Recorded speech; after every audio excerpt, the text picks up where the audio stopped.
আসসালামু আলাইকুম শিক্ষার্থীবৃন্দ, স্টাডি উইথ মাহবুব চ্যানেলের পক্ষ থেকে তোমাদের স্বাগতম। এপ্রিল মাসের 10 তারিখ থেকে তোমাদের বোর্ড এক্সাম শুরু, যারা এসএসসি ক্যান্ডিডেট আছো। তো তাদেরকে উদ্দেশ্য করে বাংলা প্রথম একটি সাজেশন তৈরি করা হয়েছে। এই সাজেশনটি তোমাদের 100% কমন পড়বে আশা করি। তাহলে আমরা সাজেশনটির দিকে লক্ষ্য করি যে সাজেশনটি থেকে আমরা কি কি শিখতে পারবো এবং পরীক্ষায় আমরা কিভাবে অ্যান্সার করব।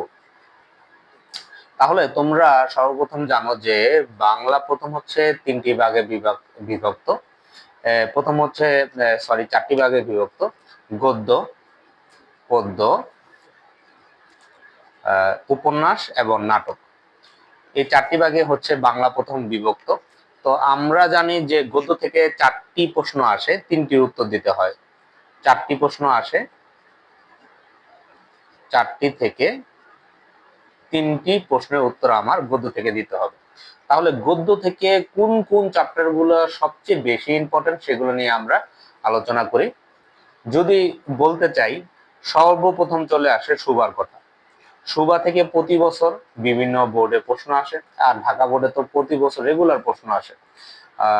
তারপরে যদি আমরা বলতে চাই তাহলে বই পড়া চলে আসে। বই পড়া খুবই গুরুত্বপূর্ণ প্রশ্ন, একবার বোর্ডে না আসলে পরের বার বোর্ডে সেটা শিওর আসে। তারপর শিক্ষা ও মনুষ্যত্ব।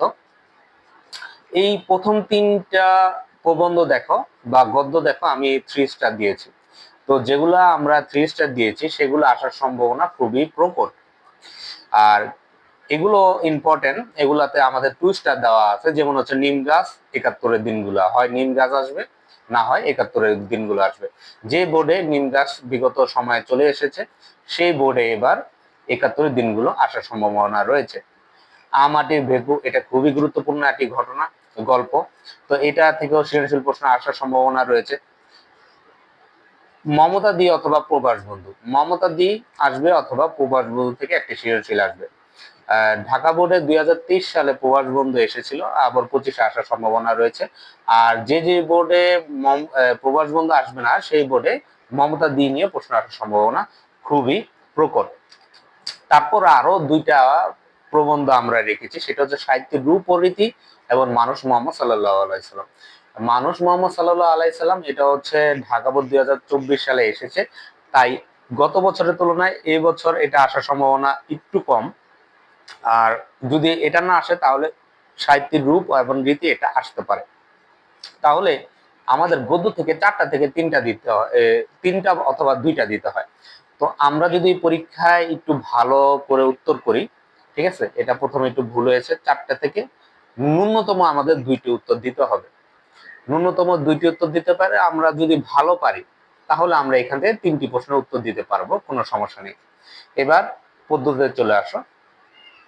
তো পদ্ধতিতে যে প্রথমে আমরা যেটা রেখেছি সেটা হচ্ছে কপোতাক্ষ নদ।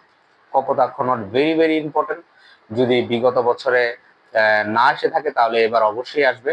আর ঢাকা বোর্ড 2024-এ আসছে এটা, তো এই বছর ঢাকা বোর্ডে আসার সম্ভাবনা কিছুটা কম।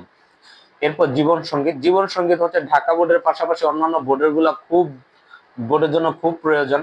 কারণ হচ্ছে জীবন সঙ্গীত গত বছর ঢাকা বোর্ডে আসেনি, এই বছর আসার সম্ভাবনা রয়েছে।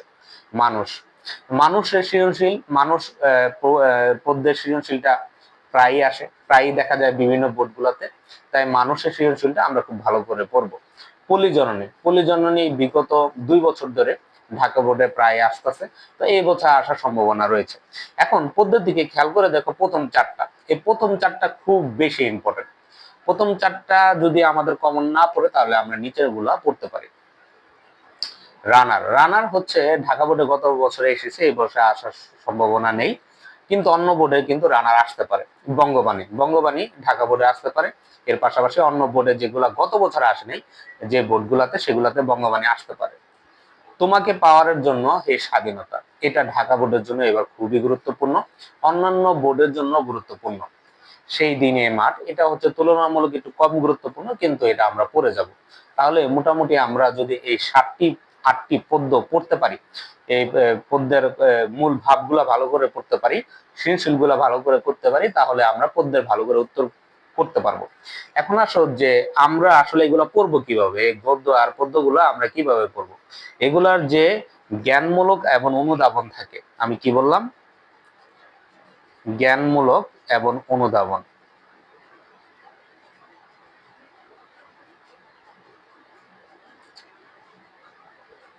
এগুলো আমরা কি করব, বিগত বছরের 2023 এবং 24 সাল আমরা কমপ্লিট করে যাব। তাহলে আশা করি এখান থেকে তোমাদের কমপ্লিট পড়ে যাবে, তোমাদের কমন পড়ে যাবে। এখানে আমরা গদ্য, পদ্য, উপন্যাস, নাটক এগুলার আমরা 23-24 যে বোর্ড গুলাতে প্রশ্ন আসছে এগুলা জ্ঞানমূলক অনুধাবন গুলা আমরা সমাধান করে যাব। এই জ্ঞানমূলক অনুধাবন গুলা যদি আমরা 23 এবং 24-এ সমাধান করে যাই সেক্ষেত্রে আমাদের নিশ্চিত এখান থেকে কমন পড়বে। এখন চলে আসো কাকতাড়ুয়া এবং বইপিল। এখান থেকেও আমাদের 4টি প্রশ্ন আসবে, ন্যূনতম 2টি উত্তর দিতে হবে। যদি আমরা ভালো পারি তাহলে এখান থেকে আমরা 3টি উত্তর দিব। এখন আমরা কাকতাড়ুয়া আর বহিপিল এই দুইটা, একটা উপন্যাস একটা নাটক, তো এগুলোর ঘটনাগুলো আমাদের খুব ভালো করে জানা। এই কারণে অনেক স্টুডেন্টরা এখান থেকে 4টে থেকে 3টে উত্তর দিয়ে দেয়। এটা স্টুডেন্টের সুবিধা অনুসারে, যে স্টুডেন্ট যে ডিপার্টমেন্টে যে বিভাগে ভালো পারবে সে সেখান থেকে উত্তর দিবে। তাহলে তোমরা উপন্যাস এবং নাটক থেকে দুইটা দুইটা করে 4টি প্রশ্ন আসবে, এখান থেকে ন্যূনতম 2টা। এখানে আমার সাজেশন থাকবে তোমরা যদি ভালো পারো তাহলে এখান থেকে 3টা দিয়ে দিবা, কারণ এখান থেকে প্রশ্ন কাটার সম্ভাবনা খুব কম। অনেকে গদ্য পদ্যতে গ এবং ঘতে গিয়ে ভুল করে, গ এবং গতে গিয়ে যে দিকটি প্রতিফলিত হয় সেটি ধরতে পারে না। এরপর হচ্ছে সাদৃশ্য যেটা বলা হয় সেটা মিল দেখাতে পারে না। এরপর 4 নাম্বার উচ্চতর দক্ষতামূলকে মন্তব্যটিকে যথার্থ কিনা, মন্তব্যটি যথার্থ কিনা সেটা যাচাই করতে পারে না। এই কারণে একটু এই দিক থেকে অনেকে একটু ভুল হয়ে যায়। তো তারা অবশ্যই এই কাকতাড়ুয়া আর বইপিল 4টা থেকে এখান থেকে 3টা উত্তর দিয়ে দিলে বাকি 4টা প্রশ্নের উত্তর আমরা গদ্য এবং পদ্য থেকে দিতে পারি। এখন আমি তো বললাম যে অনুধাবন এবং জ্ঞানমূলক আমরা কিভাবে পড়বো, এখন আসো প্রয়োগমূলক আর হচ্ছে প্রয়োগমূলক এবং হচ্ছে উচ্চতর দক্ষতা এটা কিভাবে পড়বো, ও উচ্চতর দক্ষতা।